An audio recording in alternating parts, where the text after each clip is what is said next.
My,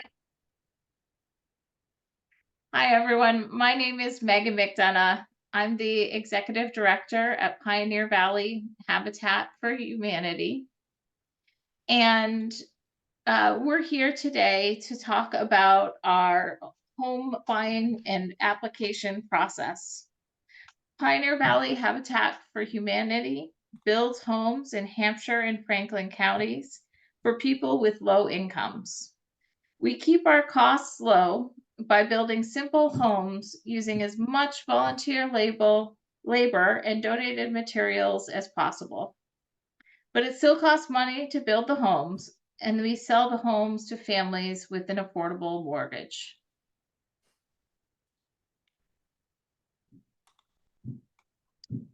The main topic of today's information session is how to apply to purchase a Habitat home. And I hope I'm just getting my presentation set here. Okay, there we go. We'll start by spending a few minutes describing our current project, but then we'll get into the specifics of the application process. We'll answer any additional questions at the end, but throughout the presentation, feel free to put your questions in the Q&A chat so that we have them ready to go at the end. Pioneer Valley Habitat for Humanity will be building a 2-story, 3-bedroom, single-family home on Woodland Drive in Northampton, Massachusetts. The home will be located in the outskirts of the city of Northampton in a suburban residential neighborhood that is 4 miles from the nearest bus stop. The homes on Woodland Drive are part of the Sandalwood Estates Homeowners Association. If you purchase the new home built by Habitat, you will be required to pay a periodic assessment to the HOA and abide by the covenants in the Sandalwood Estates governing documents. The home will be built on a partially wooded lot of about 32,000 square feet near the intersection of Woodland Drive and West Hampton Road, which is also known as Route 66.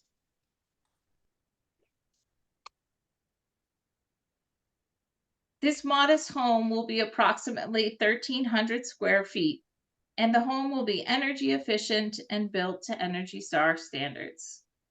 The home will be all electric and heated with an air source heat pump. Outdoor storage and an attached shed will be provided, and the home will be built on a slab, so there will be no basement storage. There will also be no attic storage since the attic will be reserved for insulation. Basic appliances will be provided with the house. The home will have its own driveway and yard, and as a homeowner, you will be responsible for lawn care, driveway maintenance, and snow removal. The home will have a private septic system and be connected to town water. The building team at Habitat makes all construction decisions.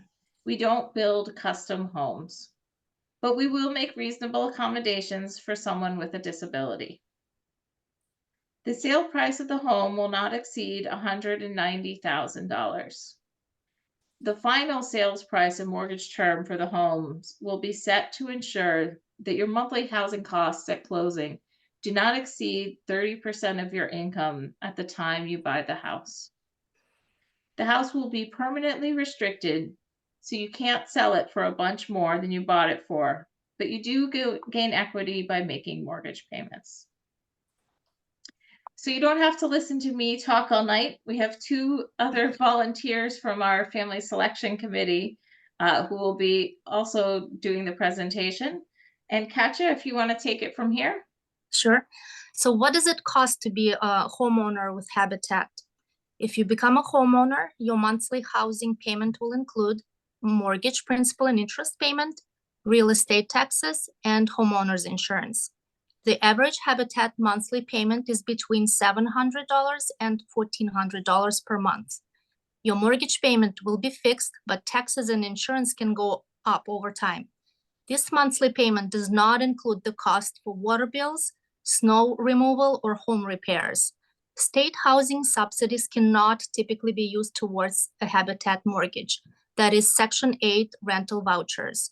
If you have rental assistance, please talk with the agency providing the voucher to see if they have any programs for using this towards a mortgage payment. So selection criteria. Habitat for Humanity looks at 3 categories when reviewing applications and making a final selection of their partner families. It's housing need, income and ability to repay, willingness to partner. Housing need.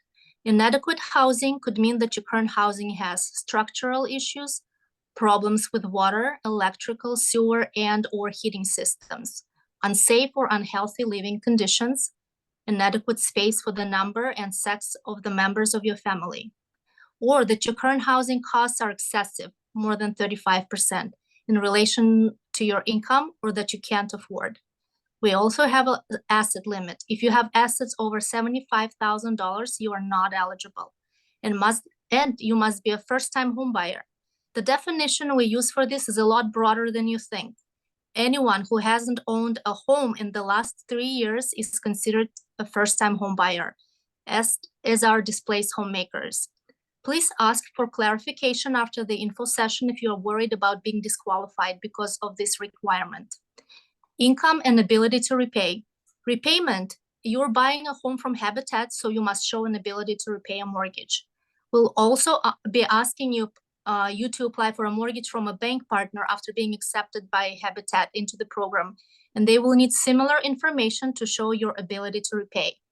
Ability to repay may be demonstrated in several ways.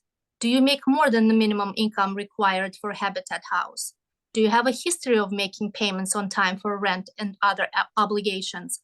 This payment history will be seen on the required documents you will provide Habitat when you submit your application. We'll go over the required documents in a few minutes. These documents and your application will be reviewed by the Habitat Selection Committee and the bank you get your mortgage from. Habitat sets income guidelines based on HUD median income depending on family size. The minimum income for this project is $30,000 a year. The maximum income varies with family size. For a single person, the maximum is $41,850. And for a 4-person household, the maximum income is $59,775. Income guidelines are on the flyer and in the application packet. Credit reports will be pulled by Habitat for use in the selection process. Credit score is not the only thing taken into consideration when we are reviewing your ability to repay.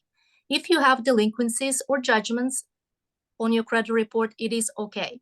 The committee is looking to see that you have worked with your creditors to pay back any judgments or that you have brought any previously delinquent accounts back to a current status. You can't have any current judgments or liens, but sometimes in the past is okay. In general, you must wait 2 years after bankruptcy and show good credit in the time since bankruptcy was discharged.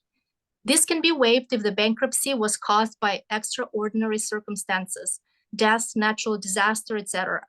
We're also looking to make sure you don't have so many debts that it would affect your ability to repay your mortgage. If you are unsure about your credit, consider seeing HUD-approved housing counselor at Valley CDC, Wayfinders, or Franklin County HRA. The counseling should be free. A criminal background check and sex offender registry check will also be done. Having a criminal record does not automatically disqualify you from selection. However, Habitat reserves the right to disqualify someone for relevant offenses. If selected, you will be expected to make a down payment of $1,000, which will be paid to Habitat in 10 monthly installments of $100. The first installment would be due the month after you have agreed to partner with Habitat or when construction begins, whichever is later. In addition to $1,000 down payment, you will need to save up during construction to pay for your first year of homeowners insurance before we sell you the house. This cost will vary depending on who you selected for insurance, but could be anywhere from $600 to $1,000. Plan to keep saving $100 a month after your down payment is complete. You may also choose to spend some money for appliances or other specific allowed upgrades. Habitat will pay a reasonable closing cost for your mortgage. So we'll talk about willingness to partner. If you're selected, you and your family become a partner with Habitat in building your home and will be asked to complete 250 hours of sweat equity. What is sweat equity? Each home buyer must complete 250 hours of sweat equity up to a maximum of 500 hours. A vast majority of this sweat equity is actually you building your home with volunteers and contractors. If you're selected to partner with Habitat, you should expect that you will spend 1 or 2 days every week until your home is completed. Work days are typically 9 to 4 or 12 to 4 on Sunday. You need to average about 5 hours per week to complete your 250 hours before the building is done. There will be some weeks when on-site construction work is not available because subcontractors are on site, like electricians or plumbers. So you need to plan ahead to do more than 5 hours a week, some weeks. If you are disabled, we will work with you to modify sweat equity requirements to match your abilities. Future homeowners must complete 16 hours of volunteer work with Habitat, which counts towards your sweat equity within the first 2 months of being selected. These 16 hours could be working on your future home or other Habitat projects. A first-time homebuyers class must be completed, and these hours also count toward your sweat equity. Once you agree to partner with Habitat, you'll be assigned a mentor that will work with you to plan your sweat equity hours and to prep your home. You would also work with the mentor to select certain fixtures in the home as well as any upgrades. The mentor will be your main point of contact for the 9 months to 18 months it takes to build your home and the first year after you're in your home. If selected, you'll need to complete an agreement that you're willing to partner with Habitat by completing these requirements.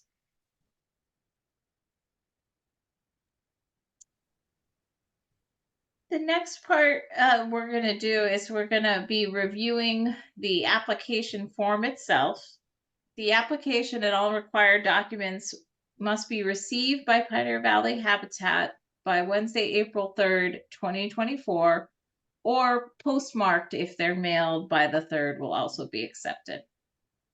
I wanted to touch base with our interpreters to see if they needed a break. So I'm going to pause for a second so they can put a note to me in the chat if they needed a break to get a glass of water here.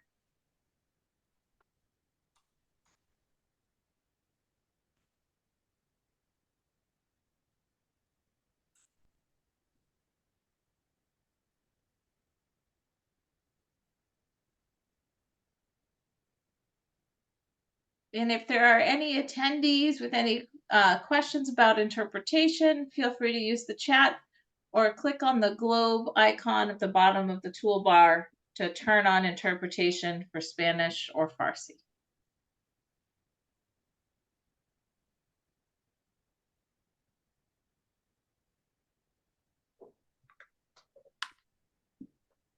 The application packet for home ownership looks like this. Might be black and white if you found a paper copy.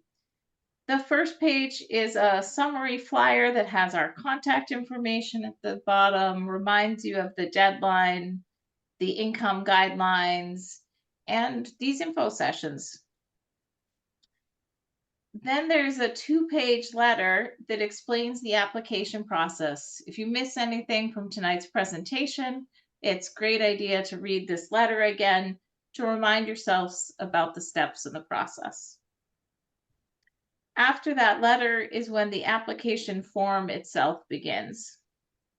At the top of the application form, again, there's the deadline and the address where you can mail the application, drop it off, our website, and the information for asking any questions. Tonight, we've been focusing on a 3-bedroom house that we're going to be building in Northampton, but we're also taking applications right now with the same April 3rd deadline for a 1-bedroom house in Greenfield. So at the top of the application form, it notes Woodland Drive, Northampton, or Greenfield, but the application form itself is exactly the same. Just make sure that you let us know which house you're trying to apply for. One of the most important principles when filling out the application is to fill it out as completely as possible. If there's a section that you don't think applies to you, please write NA or none, or instead of just leaving it blank. When you leave things blank, we wonder if you've missed that section. So first, there's a checkbox for you to select. If you're an individual applicant, you would say you're applying for individual credit. Or if you're applying with a co-applicant, then you are applying for joint credit, and you list the total number of borrowers. So an applicant and a co-applicant, you'll notice throughout the application, there's often two columns for things, one for the applicant and one for the co-applicant. You don't have to have a co-applicant, but a co-applicant would be someone that you want to live in your household and buy the house with you. We don't just have co-signers. Co-signers is a concept of having someone sign on the financial obligation but not live in the household or own the house with you, and that's not an option here. Co-applicants are people who are going to be in your household and on the mortgage and deed, owning the home with you. This first section, applicant information, is asking you for your name, contact information, your social security number so that we can do a credit report, and then asking you a little bit about whether you're married, if you have a co-applicant, and the names and ages of other people in your household. These could be your children, but it could also be other people in your household who aren't a co-applicant. Maybe perhaps adult children, maybe your parents, someone else perhaps who doesn't have an income but is part of the household. We need to know where you live right now so that we can send you letters, and also so that when we run your credit report, we have your current address. If you've been at that address less than 2 years, we want you to also share your previous address with us. Then there's a couple fields for us to keep track of your application. Section 1B asks you about military service. If you've never been in the military, you can just check the box no and move on to the next section. Section 2 on the application is very important. This is asking you about the willingness to partner requirement that you heard about a little bit earlier tonight's presentation. We ask all our applicants to do sweat equity in the process, and it is a requirement. So we need both the applicant and co-applicant, if there is one, to answer that they're willing to do this sweat equity if they would like to proceed with their application. We also ask you in section 3 a little bit about where you live now, your present housing conditions. So where are you renting? Why are you interested in moving and buying a home from Habitat instead of staying where you are? We ask for the name and address of your current landlord. We don't mail them anything unless we need it for additional alternate credit, and we would talk with you if we're going to do that. Section 4 might be a little surprising to some people in this program. It's asking if you own any property, if you own any land or other real estate. If you don't, you can just check the box that you don't and move on to the next section. But sometimes people have situations where they might own property, but they still can't afford to buy a home on their own. So tell us about that property here. Section 5 is where we learn a little bit more about if you are working and have income from wages. So the first here, we're asking if you have any current employer. And if you've been working at that job less than 1 year, if you can tell us what your previous employer is. There's also a checkbox here if you're self-employed, and that's an important information for us in reviewing your application. when we're looking at your wages, knowing the start date can be very helpful because we often are looking at your year-to-date income. And if we started in the middle of the year, that's going to affect what the year-to-date income is on your pay stubs. So again, even though it may seem like a lot of information, if you can fill it out as completely as possible, it helps us to review your application accurately. We're looking to see that your income is going to continue. So if that it's not a job that's temporary and about to end, that you have some track record of income. For self-employment, we're going to be looking backwards a little bit to see on your tax returns that you have a history from that self-employment income. Section 6 asks about income as well, but not just wages, other sources of income. You might have income from Social Security, disability payments, child support, and that's where we want you to list that income for the applicant, for the co-applicant, and for anyone else in the household. So on that first page, you listed everyone living in the household. We do want to know about the income from all adults in the household. Sometimes it's not always clear which income source is with which person. So then we just ask you to list it in a different way, which is by name in the source of income and monthly income down here. By cross-referencing these, it helps us to answer all the questions. Section 7 asks you about how you plan to pay for the $1,000 down payment and your homeowner's insurance. Habitat does pay a majority of the closing costs, so this is much less than if you were buying a house on the open market, but you still have to have a plan, whether that's that you're going to budget from your paycheck for the period of time, or whether you already have the money in savings. We're asking you to think about that and tell us how you plan to pay for that here. In section 8, we're going to ask you about assets. Assets are things of value that include bank accounts, checking accounts, savings accounts, money market accounts, certificates of deposits, retirement accounts. You need to list all those different types of accounts here and what their value is. We're also going to ask you for statements. Section 9, liabilities and expenses, asks about money that you owe. So on the previous page, we'd asked you about child support you receive. Here we're asking about child support that you pay. So if you're paying child support for a child that's in another household, we want to know about that monthly obligation here. Also things like auto loans, alimony, student loan debt. You want to list all of those monthly expenses here. The next section after liabilities, monthly expenses, is asking about the things that aren't loans, but or obligations, but things like rent, utilities, childcare, so that we can get a sense of what your monthly budget is.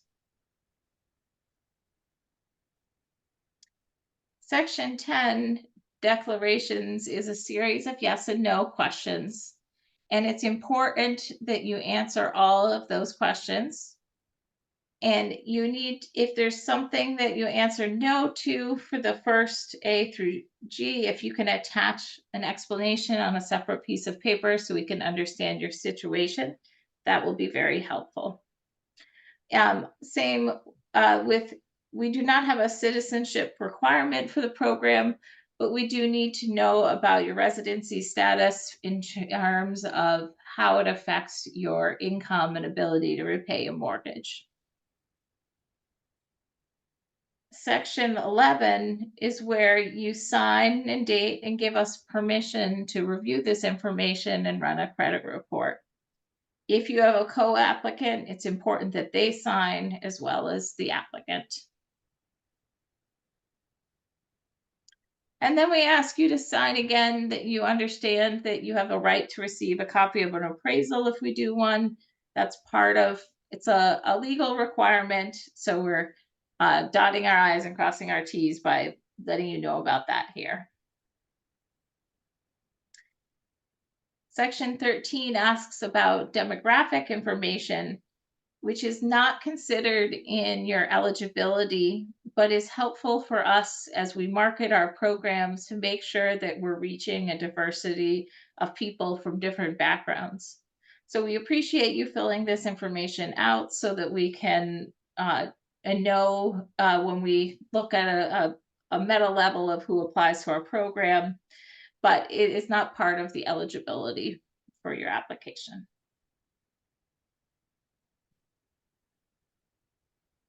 Section 14, in some cases, if you're not married, but in a domestic partnership or other similar arrangement, we would like you to tell us about this here.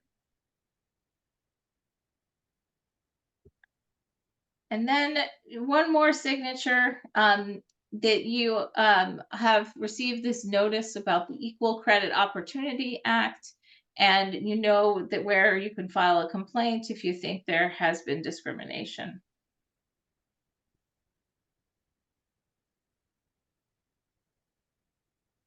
This next page, attachment A in the application packet, is really important. This is your checklist that tells you what you need to submit with your application for supporting documentation. When you submit those documents, only give us copies. We don't return your application to you, so it's very important that you do not give us any of your original documents. You can submit scans electronically or make paper copies, but we don't need any original documents, only copies.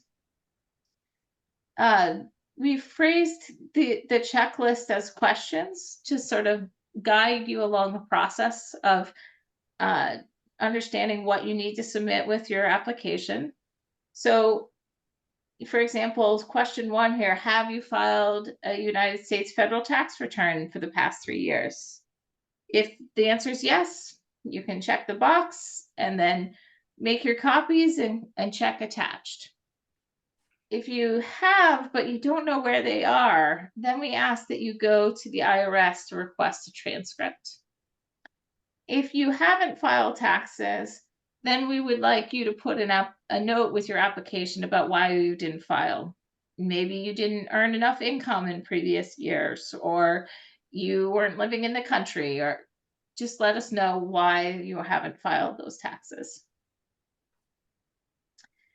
So question 2 asks about whether you have W-2 wages, whether you receive a regular paycheck. If yes, then we'd like your 5 most recent pay stubs and W-2. If you are self-employed, working in the gig economy, perhaps make sure you include all 1099s for the work you do for the most recent 2 years. And if you have adults in the household that don't have any income at all, please include a letter, or I can give you a form that you can fill out where you let us know that you don't have any income. We want you to let us know if you have child support or alimony payments that you receive. If you do receive child support or alimony, then we'll need a copy of the support order or separation agreement or divorce decree and documentation confirming that you receive the income. If you don't, then you just click no and you get to move on.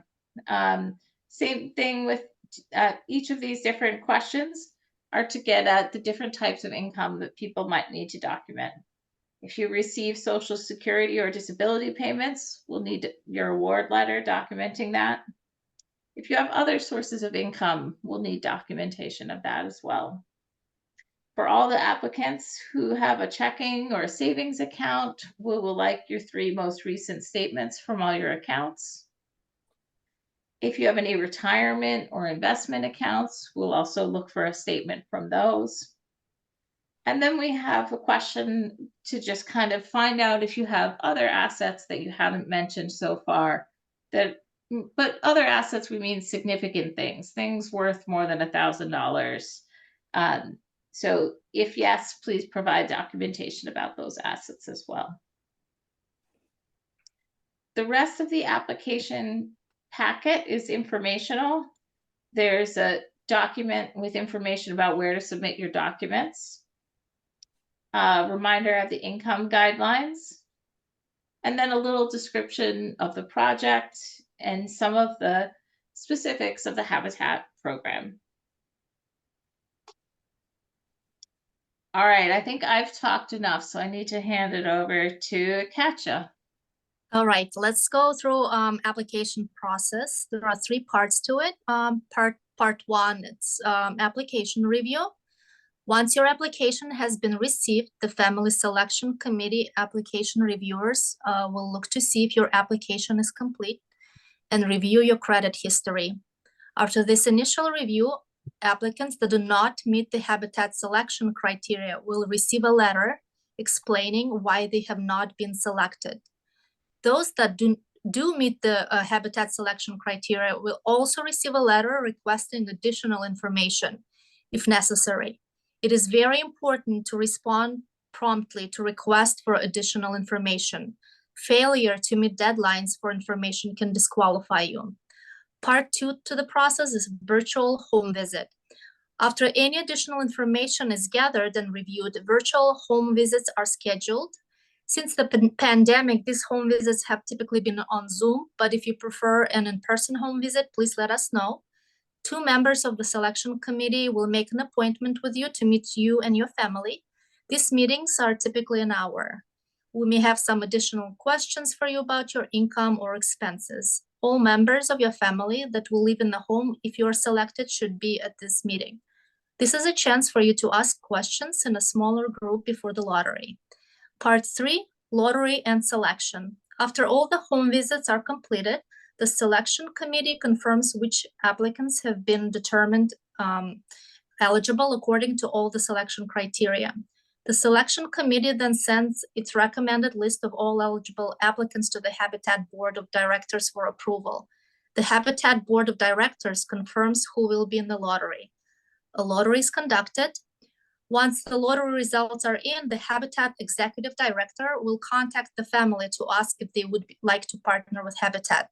If they say yes, we have our partner family and the real work begins. So how to submit your documents? Pioneer Valley Habitat for Humanity would like to do our best to make it easy to safely and securely submit your application documents. We do not have regular office hours, but there are still lots of options to submit your documents. You can mail your paper application with copies of the required documents. As long as your application is postmarked by April 3rd, the deadline, it will be accepted.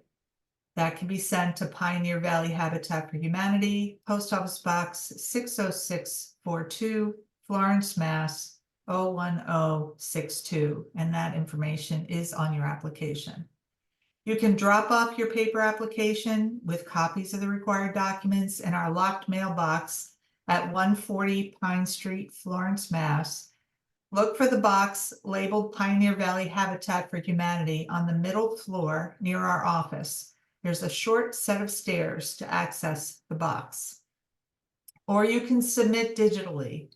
A link to the DocuSign online application can be found at www.pvhabitat.org/apply. We also have an option for you to upload files using LeapFile through an encrypted page. Last year, we used Virtue for encrypted emails. This year, we're using LeapFile instead. Please do not email account numbers, social security numbers, or other personal information. The application deadline. To be considered, you must submit your application on or before April 3rd, which is a week from today. If you don't have everything ready by the deadline, the application deadline is firm, but incomplete applications will be accepted. Submit what you can by the deadline to ensure your application is considered. Please try and submit as complete an application as possible to assist in a timely review process. If your application is incomplete, you will receive a follow-up notification requesting the missing information with a deadline for sending in the remaining items. It typically takes 2 to 3 months for the selection process to be completed after the application deadline. If you have questions, you can call or email Megan. If you don't apply, you won't be selected. The number to reach Megan is 413-517-8326, where you can email at apply@pbhabitat.org. We'll stop the recording now. Please remember, this is a public forum. If you have questions,